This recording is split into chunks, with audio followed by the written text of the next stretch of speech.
Maundy Thursday karong adlaw bisya og naakitay catering sa Indahag ug kani nga catering is wedding nilang Sir Ivan ug Ma'am Marjo.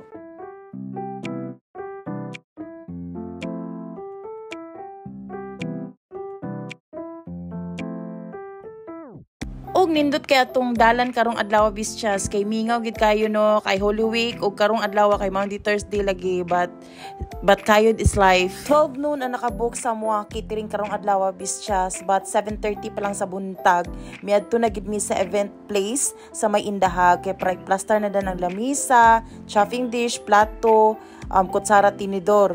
Ang Indahag bisyas na tay 2 option kung asa ta mag-agi, it's either Makasandig or Kamaman-an, but since kay gikan matag Makahambo Street og mas duol ang Makasandig kung dadto ta moagi. Og karong adlaw first time papud ko nakaanhi diri sa event place og I think bago ni siya nga event place diri sa CDO no kaning Villa Borja. Dali ra siya maadtuan bisyas kay duol-duol ra gid siya sa may highway og unahan lang gid siya sa may Indahag National High School and then ay Duterte store dahil dayon mo bisyas agi tas naa na dayon ang Villa Borja.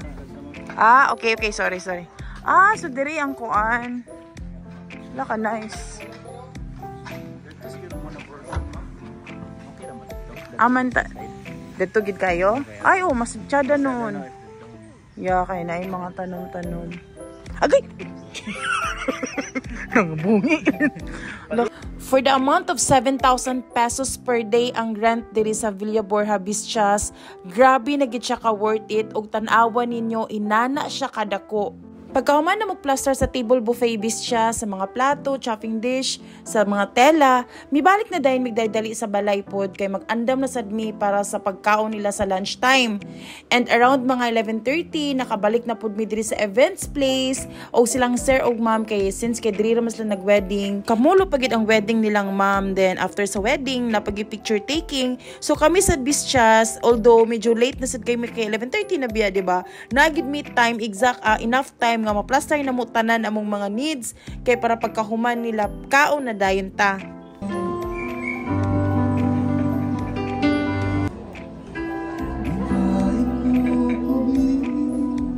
Sa kabisi, sa grabe nga kataranta, sa grabe nga dali-dali bisya, sa kadaghan apron nga naanak ko sa balay, kaniging flower ako nadala kay wala lang, ganahan lang kay ko aning flower no, din ingon sa ate, angayan man sad ko, o diba? Anyways, kaning gikuha nilang sir sa tuwa nga package, muna siyang 30,000 na to nga package sa catering bisyas. Wala siya appeal sa tables and chairs sa only the table buffet tapos ang food. Instead of 5 viands plus rice, dessert, kakanin and fruits and drinks, gi-change nilang sir ang kakanin og fruits into plus 1 viand. Muna siyang na 6 viands bisyas. Lami? Bantaya pasi. Ay, wow. Wait, sige na, balik na mo. Pwede na, kinahataga naman tanan. Hi, sir! Hi! Ma'am, pwede na magbalik. Pwede na balik na.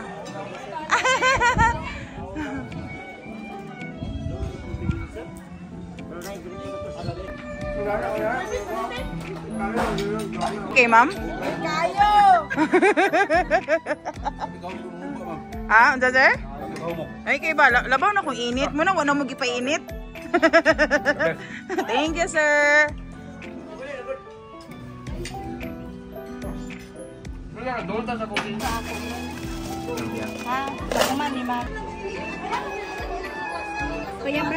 So, saan yung flavor lang ka?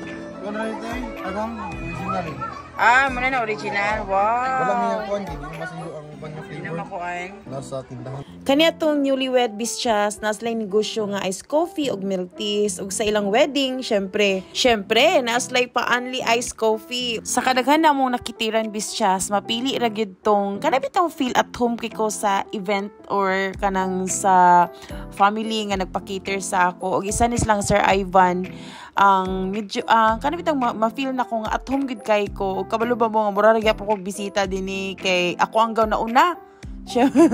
Kamulo pa sila county, sige na ko ingon nga pwede na mga ice coffee o kabalo pa mo nga ikaupat ko gasigig inom-inom silang ice coffee tungod sa kalami.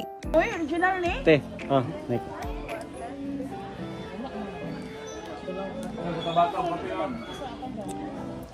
Kung may iba, saan nilang pangalan? Mekos.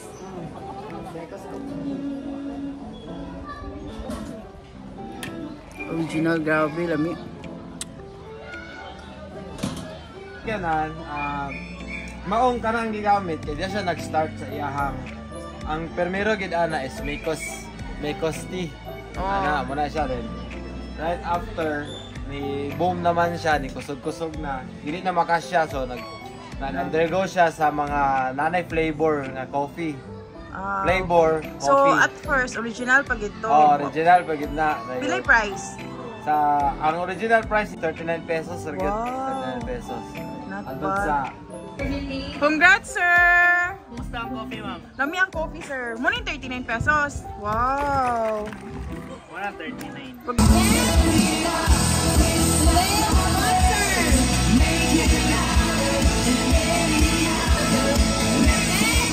First time ko naka-attend og garden wedding bistyas o ma-feel gid nako no kung kanay bitong i-invite lang nimo tong kanang pinaka-importante gid nimo nga mga tao sa imong kinabuhi aside sa imong family katong mga close friends lang kay pag inana man good bistyas kamo tanan mag-enjoy sa program sa wedding tapos diba grabe ka kuan ba ning kamo tanan wala na grupo-grupo as in nalang gid mo sa isa ka place dato lang gid mo ga celebrate sa wedding.